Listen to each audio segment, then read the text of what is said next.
Então, Igor, mais uma vez, prazer, bom dia, né?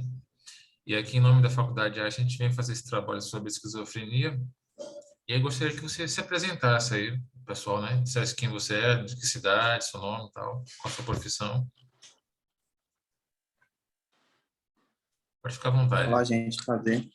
Prazer é bom, é gratificante, né, saber que eu posso ajudar vocês aí, né, na formação de vocês, seja qual for a área de graduação. A gente vai ver que todo mundo está envolvido nesse processo, né, na área de saúde mental. Eu sou médico aqui do CAPS 1 de Santa Bárbara, né. Eu tenho aí 14 anos trabalhando nessa área de saúde mental, né. Eu vou para 14 anos esse ano, né.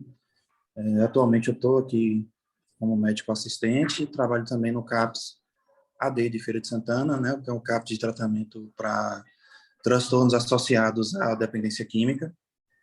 E sou médico assistente também no CAPS AD3 de Serrinha, né? É um CAPS também que trata de transtornos associados à dependência química, mas que a gente conta, né, com um recurso de internação, de acolhimento em leitos 24 horas, né? A diferença. É, sim, né? Vamos lá adiante, né, com as informações. Certo, então. Então, assim, bom, o tema abordado, né, esquizofrenia, como a gente já falou. De onde foi que surgiu esse termo, Igor? Sim. Ah, ainda na década de 18, né, havia outros, a gente denominava esse quadro clínico de outra forma, né, a gente chamava de demência precoce. Né? A gente imaginava que era um tipo, na época não se falava de Alzheimer, né, mas a gente achava que se tratava de uma demência, né, que acontecia em pessoas jovens. É uma doença que acomete, né, ali final da adolescência e início da idade adulta. Então a gente imaginou que fosse uma variação de uma doença demencial, né? E aí nesse século ainda a gente chegou à conclusão que era uma doença diferente, né? E devido ao quadro que a gente vê uma desorganização, é como se fosse uma ruptura na personalidade de alguém que sofre dessa doença, deram o nome de esquizofrenia. É do frenia, do frenos, a mente, né? E esquizo, uma fissão, né? Então, achavam que, né, que era uma mente fendida, né? Uma ruptura da mente, né? E aí deram esse nome, né? Esquizofrenia. O termo vem daí, né? Já de antigamente, quando ainda investigavam, né, a causa e, e o processo, né, patológico da doença. Sim. E hoje em dia, já sabe-se dizer assim, qual é a causa dela? A gente sabe, né, do processo envolvido, a gente não sabe do botãozinho, né, que a natureza liga para acontecer esse tipo de doença, mas nós sabemos a causa sim, né? É, envolve uma desregulação no sistema de neurotransmissor. Neurotransmissor é aquela substânciazinha que é como se fosse um hormônio, né? Mas como o cérebro não funciona com hormônios, os hormônios circulam através da circulação sanguínea, né? No cérebro é diferente. No cérebro a gente tem essas substâncias, né, que viajam ali, que passeiam entre os circuitos nervosos, entre os neurônios, né? Como se fosse uma fiação. Uhum. É que a gente chama de neurotransmissores. E para cada emoção, para cada pensamento, para cada atividade diferente, há um neurotransmissor. E a gente sabe que a causa da esquizofrenia é justamente um problema na regulação do neurotransmissor dopamina, que é muito importante, né? Essa foi, inclusive, um passo importante no desenvolvimento de medicações específicas para esse tipo de problema, né? Medicamentos voltados aí para tentar regular, né, a síntese e a distribuição de dopamina no cérebro. Certo. E o diagnóstico dela, como é que é feito? Muita gente tem essa dúvida, viu, José? Porque a gente sempre anseia, né, por um exame que mostre, algum exame que apareça lá, né, que eu realmente tenho essa doença, Sim. mas a gente não tem. O diagnóstico é clínico. O que é clínico? Clínico é aquele diagnóstico que o psiquiatra e o psicólogo faz através da pergunta, através da avaliação, né? A gente avalia a postura, a gente avalia a conversa do paciente, a gente avalia a aparência dele, a forma como ele se veste, a forma como ele se comporta, né? A gente questiona também a família, né? Os fatos, né? Então, é o que se chama tecnicamente de anamnese e exame, né? Exame psíquico. É tudo isso aí, né? Na entrevista, né, é que a gente diagnostica. É claro que a gente precisa de mais de uma entrevista, né? Aí, ao longo de alguns meses, a gente pode dar um diagnóstico preciso, fechado, de esquizofrenia. Mas é clínico, né?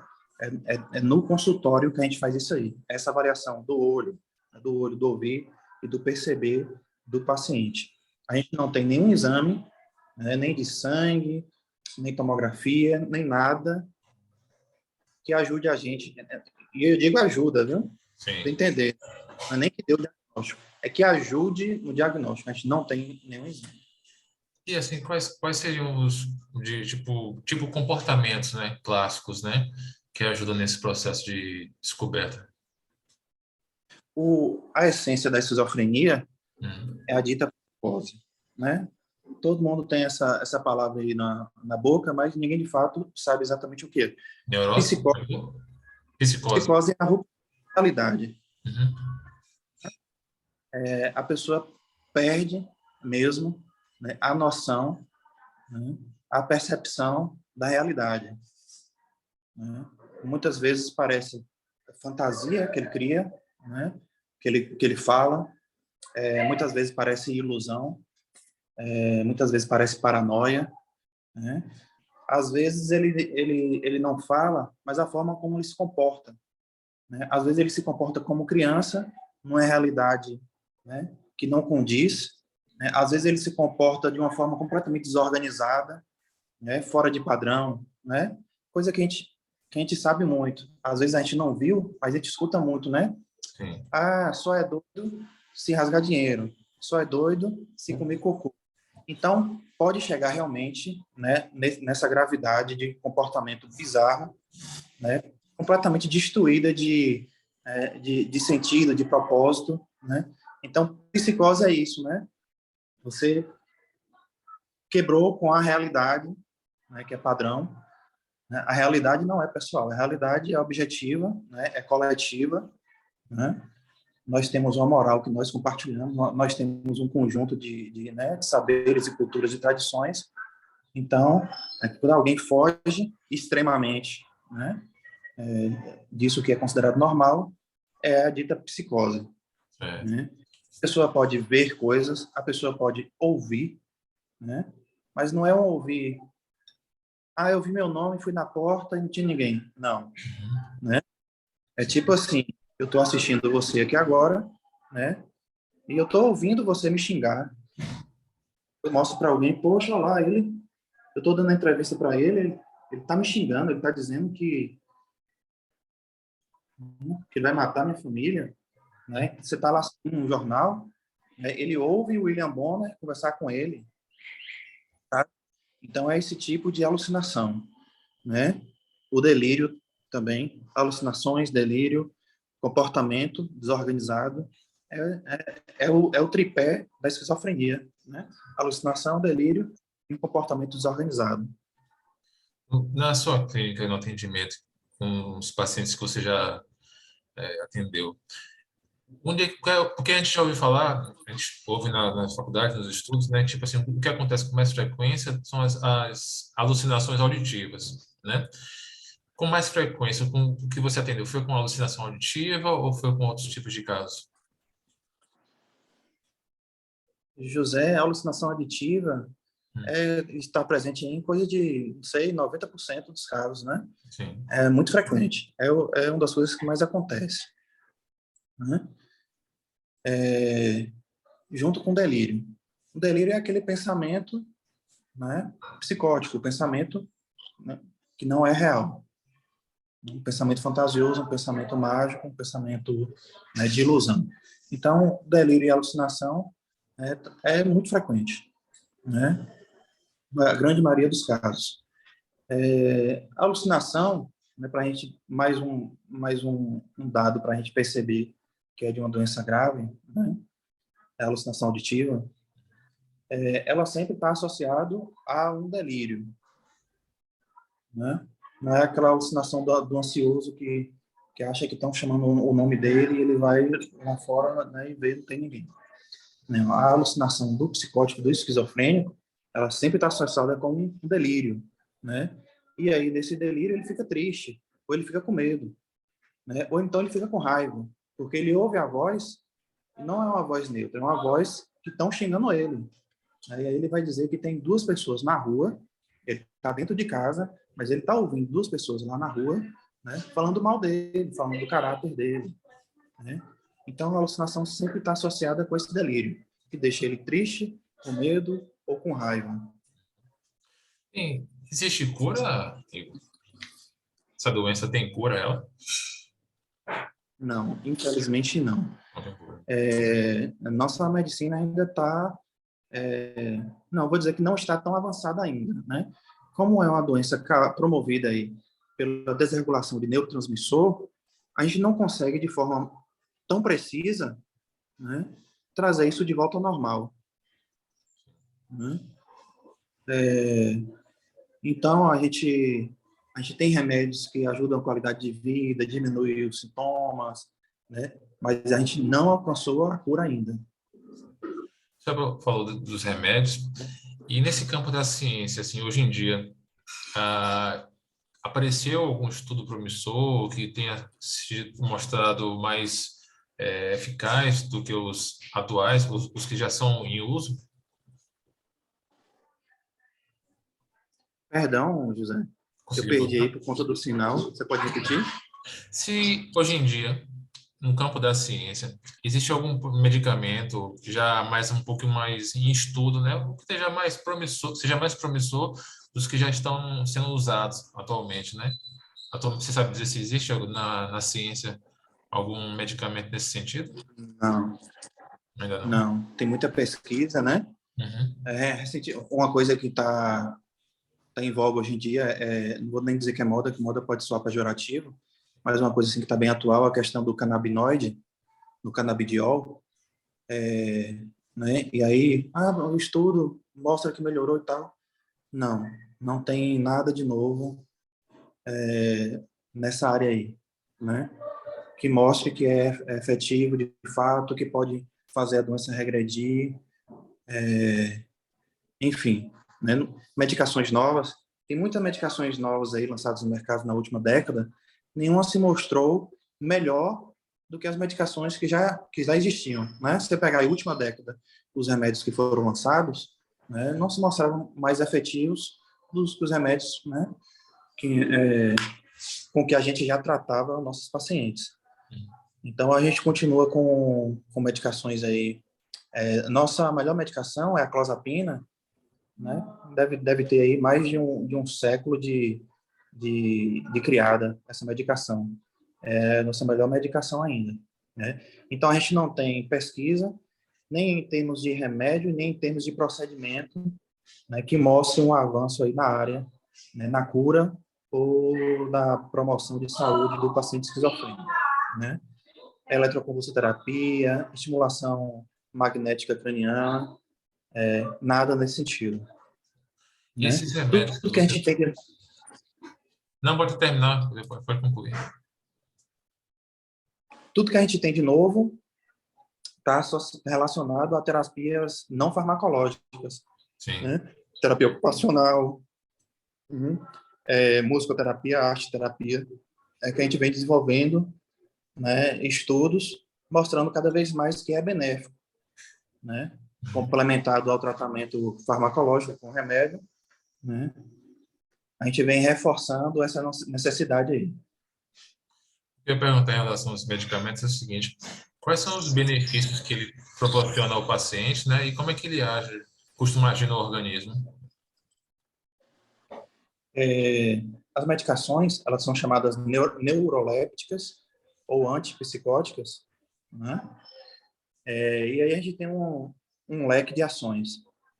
Antigamente a gente focava na remissão, vamos dizer assim, no alívio, né, dos sintomas psicóticos. A gente quer que o paciente pare de ouvir coisas, a gente quer que o paciente pare de ver ou de delirar, né? E com isso o paciente não vai ficar tão agressivo, né? Ao longo do tempo a gente foi desenvolvendo medicações melhores no sentido de ir além, né, do simples delírio. E aí a gente criou medicações que também melhoram o humor, que também melhoram a cognição, raciocínio, né, do paciente, a capacidade dele de socializar. Então, hoje a gente tem medicamentos, né, que a gente visa um, um tratamento, né, integral, do paciente de forma integral, né? Eu não só quero que o paciente pare de ouvir coisa, mas eu também quero que ele consiga se socializar de novo, né? Manter o humor dele, trabalhar, né? O funcional dele. Então, Eu, hoje a gente tenta, né? Reabilitar o paciente, né? A meta, né, é reabilitar o paciente aí 100%, né? Mas é claro que a cada caso, ao longo do tratamento, a gente vai vendo, né? O quão viável é essa meta, o quão atingível é essa meta. então, eu já ia fazer uma pergunta sobre isso, mas você já tocou no assunto. Então, é possível, então, o paciente ter uma vida normal, né? Com o avanço da ciência hoje em dia, com a medicamentação, é possível hoje em dia, né? É possível, Sim. mas esse é possível, a gente fala dentro da população, né? Então, assim, falar na população de pacientes esquizofrênicos que nós temos, é possível, sim, né? Que muitos mesmo, tenham uma vida normal, retomem a sua rotina habitual, sua vida habitual, né? A vida familiar, a vida conjugal, a vida de trabalho, né? É muito difícil, né? Quando a gente traça o diagnóstico e quando a gente confirma esse diagnóstico, né? Um medo, né? Domina a gente que eu digo profissional, né? A gente fica com medo, né? Porque a tendência é uma doença que se agrava, não é uma doença que progride cada vez mais, né? Mas a gente sabe que tem muitas pessoas que conseguem ter uma vida normal, né? Vai de Mas casa, né? eu não posso falar isso para um paciente em particular, né? Varia muito de pessoa para pessoa, né? Varia muito de pessoa para pessoa e como a doença ela por si só, né, é uma doença que progride, é muito complicado esse gesto, né, de dar esperança ao paciente. A gente tem que saber o momento certo, né, se é que isso é viável naquele caso em particular, a gente tem que saber o momento certo, né, porque iludir também vai prejudicar o tratamento, né, vai prejudicar o progresso dele, a melhora dele. O, Mas muitas mas, pessoas sim conseguem ter uma vida normal. normal, né? E no caso, qual é a rede de profissionais, assim, essencial para o tratamento desse paciente? Quais são os profissionais que precisam estar envolvidos, na verdade, né? Que possa ajudar no tratamento. Uhum. Na linha de frente aí, a gente tem, né, enfermeiro, psicólogo e médico. Sim. Né? Eu ligo a linha de frente porque geralmente é essa, né? A captação, a entrada do paciente no sistema de saúde é essa aí, né? E a enfermagem vai estar conduzindo, né? A enfermagem acaba sendo ali, o profissional que tria, né? Faz a triagem. E aí, o psicólogo ou o psiquiatra vão dar o diagnóstico, né? Vão acompanhá-lo durante algum tempo, vão dar o diagnóstico. É claro que desde a primeira suspeita, né, a gente já começa a tratar, né? E a questão do médico, porque é essencialmente importante, né? É estritamente importante, não tem como a gente evitar o medicamento, né, no tratamento desses pacientes, né? É impossível tratar um paciente esquizofrênico sem a medicação, né? Eu digo impossível porque, enquanto SUS, né, a gente trabalhando de acordo com o princípio do SUS, né, de trabalhar o integral, né, a gente tem que oferecer tudo que a gente sabe de cuidado, né? Vai ter paciente bem que está sem remédio? Vai ter. Mas, assim, você quer que ele esteja bem ou você quer que ele esteja o melhor possível, né? Então, não dá para ignorar a necessidade de remédio, né? Então, é esse a linha de frente, né? O acompanhamento dele aí vai requerer uma gama de profissionais. Eu dou muito valor. É claro que a gente tem uma assistência social que muitas vezes vai auxiliar em questões básicas. Às vezes a gente não, às vezes você tem o melhor remédio do mundo, mas o paciente não vai ter um bom tratamento se ele tiver família, né, condições de saúde e tal, né? Então eu dou muito valor à assistência social. Mas assim, falando em tratamento mesmo específico, né, eu dou muito valor ao terapeuta ocupacional, vai ser importante no tratamento né, do esquizofrênico. E esses profissionais, né, que agregam, né, o musicoterapeuta, o educador físico, né? A esquizofrenia é uma doença que empobrece o indivíduo, né? Então a gente precisa mantê-lo estimulado, né? Tanto em relação à atividade mental, tanto em relação à atividade física, à arte, né? A gente Você vai falou precisar desses profissionais aí. que atua, né? Muito bom. Você falou de SUS, né? Aí, a pergunta é a seguinte: existe hoje em dia uma rede de amparo eficaz para o doente de classe baixa, aquele que não tem condições financeiras mesmo, tal, que geralmente vai recorrer a um posto de saúde da vida, assim, tal. Existe uma rede de amparo hoje em dia que assim que consiga atuar com eficácia para esse público específico? Ô, José, a gente não tem concretizado, materializado essa rede. Sim. Por exemplo, a rede de serviço varia muito de cidade para cidade, né? A gente tem, a gente tem exemplos, muitos exemplos, e a gente tem mais do que isso, mais do que o exemplo, a gente tem normas, a gente tem diretrizes, a gente tem os princípios, né, de como a gente deve fazer, de como a gente deve atuar, né? E aí os princípios tanto da área da saúde quanto da área do serviço social, né? Mas materializar isso aí é difícil e vai depender de cada município, a forma como enxerga a saúde mental, né? A forma como a coordenação, né? A forma como a equipe do CAPS, né, enxerga isso aí, se ela tem realmente uma política, né, mais social, ou se é aquela política de atendimento, né, médico, de prescrição de remédio, né? Então vai depender muito. Mas a gente tem sim, a gente tem uma possibilidade concreta e viável de construir uma rede de amparo sim, né? A questão de um benefício ou até de uma renda mesmo, né, que equivale a um salário, né, mínimo, a gente tem essa possibilidade, né, de oferecer isso a um portador de esquizofrenia, né? A gente tem aí uma série de dispositivos que a gente pode amparar o paciente no sentido de cuidado, de orientação, né? Até mesmo de vigilância também, alguns pacientes que necessitam, né? Mas a gente tem isso aí. Não substitui a família, é claro, todo mundo precisa de uma família e tem o direito e merece, né? Mas a gente tem exemplos assim fantásticos, né, de uma rede envolvendo aí agente comunitário de saúde, envolvendo o postinho de saúde, né, que é a unidade de saúde de família, a equipe da saúde da família, né? A gente tem o CAPS e todos aqueles profissionais do CAPS, estabelecendo aí uma articulação, né, tão boa, assim, tão fina, tão afinados, né, que a gente consegue prover essa rede de amparo, sim. né? Tanto financeira, tanto material, né? Quanto afetiva, viu? Hoje em dia, no caso, assim, mais para os pais, né? Geralmente quem atende mais são as mães, né? Que estão à frente, né?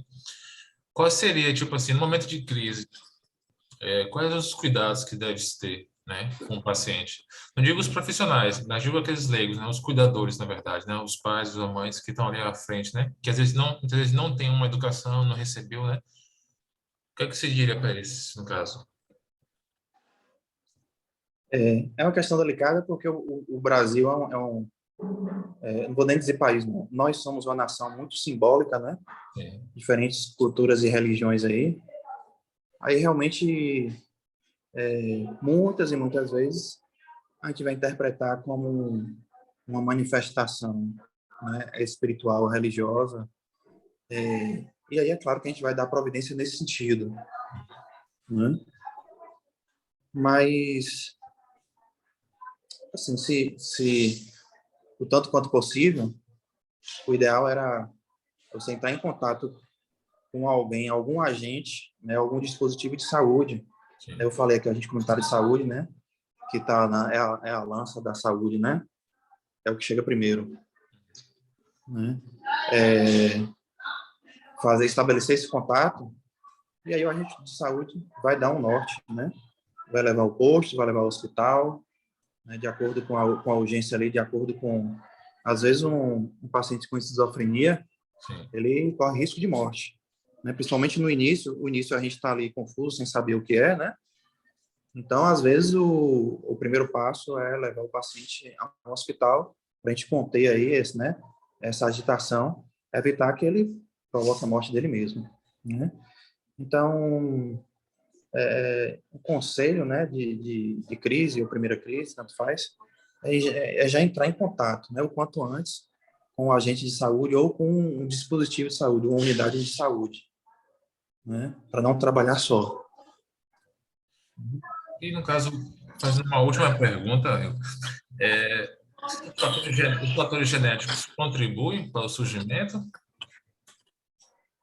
O fator genético contribui? Contribui, Contribui? contribui sim. A gente não conseguiu mapear toda a genética, né, envolvida aí na doença. Vamos dizer, se a gente conseguisse, a gente vai produzir aqui um ser humano, né? A gente não sabe quais genes a gente tem que colocar, que montar, né, para evitar que ele tenha a doença. Então, a gente, né, não tem um entendimento 100% dessa genética aí. A gente já conseguiu descobrir alguns genes envolvidos, né? Vamos dizer, alguns genes defeituosos. A gente conseguiu descobrir alguns, né? Mas também a gente não sabe o que fazer com isso, né? Como evitá-los? A gente não sabe. Em estudos, a gente avaliando os pacientes, a família, a gente sabe que uma pessoa tem mais chance de ter esquizofrenia, né, se ele tem aí um parente de primeiro ou segundo grau, né? Mas assim, essa chance não quer dizer que eu vou ficar com medo de ter, né? Meu irmão tem, eu vou ficar com medo de meu filho nascer com esquizofrenia também. Não. Se a chance de ter esquizofrenia é 1%, né? Vai dobrar aí para 2%, continua sendo muito baixa, né? Mas a gente sabe que essa chance é maior, né? Igor, obrigado, né? Eu quero agradecer aqui em nome da faculdade também, né, pela sua atenção, né, e disponibilidade, na verdade, né? Tá disponível aí. Eu sei que você está aí no meio do trabalho, né, e atendendo a gente, né? E aí, por final, eu quiser deixar alguma mensagem, né, principalmente para as mães que estão sempre mais à frente ali, né, cuidar dos seus filhos, né, com esse tipo de doença. Enfim, fica à vontade, né? Você, você falando aí que eu estou no meio do trabalho, né? O pessoal vai até vai se espantar, né? Não estou no meio do trabalho, não, gente. É gratificante poder ajudar, viu, José? Uhum. É uma honra.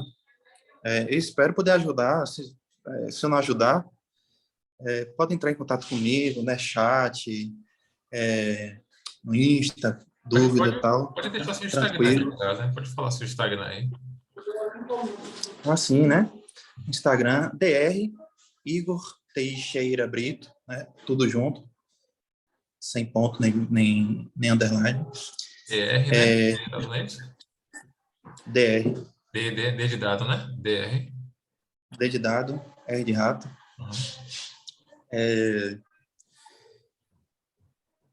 É uma doencinha bem feliz, né?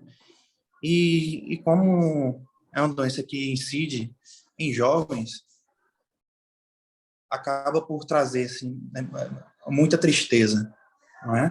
O Alzheimer, é claro, quando tem um pai com Alzheimer, uma esposa com Alzheimer, poxa, a gente fica muito triste, né? Mas é certo, né, que um problema que acontece em uma pessoa nova, a gente se choca mais, né? Imagine você ver um jovem com perspectiva, né, com talento musical, né, estudioso, né, com aí uma carreira promissora, ele vai ser um advogado, ele quer ser um juiz. Então, assim, poxa, né, mina com nossos sonhos. É uma doença muito infeliz. Mas aí eu digo com a família, né, o quanto antes, mais rápido possível, a gente começa a dar uma providência no tratamento, né, desse jovem, melhor, né? A gente consegue aí um melhor prognóstico, né? As expectativas são maiores, né? A nossa capacidade, né, de fazer com que ele retome uma vida normal é bem maior.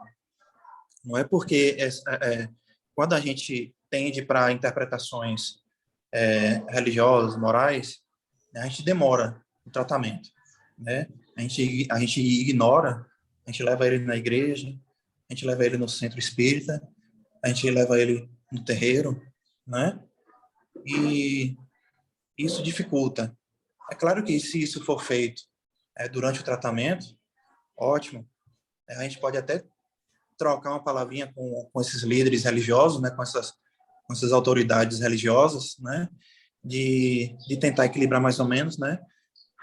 Ajudar no que pode ser feito por ele e no que pode atrapalhar, né?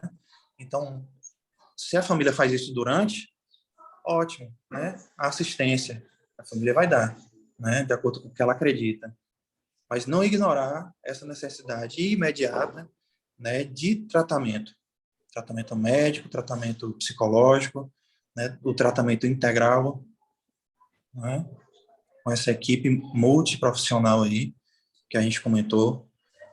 Então, se a gente faz as duas coisas ao mesmo tempo, né, a gente promove maior qualidade de vida, com maior chance, né, de remissão da doença. Eu acho que, para agora, eu quero falar isso, né?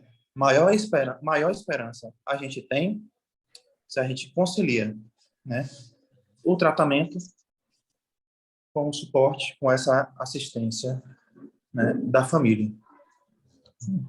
Verdade. Tá certo, Igor. Mais uma vez, muito obrigado aí pela atenção, tá bom? Pela sua... Prazer, viu, André? André, perdão. Prazer, José. Bom trabalho aí, bom estudo, viu? Você vai passar, você vai multiplicar esse conhecimento aí, né? Você agora é o responsável, viu? Então, apesar de tudo que a gente falou, a gente pode, né, a gente pode montar uma rede fantástica, excelente, né, de integração, né, desses pacientes. E é muito rico, a experiência é muito rica, viu? Ah, bom, então. Com certeza, ajudou muito, né? E vai enriquecer nosso trabalho. Mais uma vez, obrigado por tudo e bom dia e bom trabalho para você, viu? Sucesso aí. Um abraço. Tchau, tchau.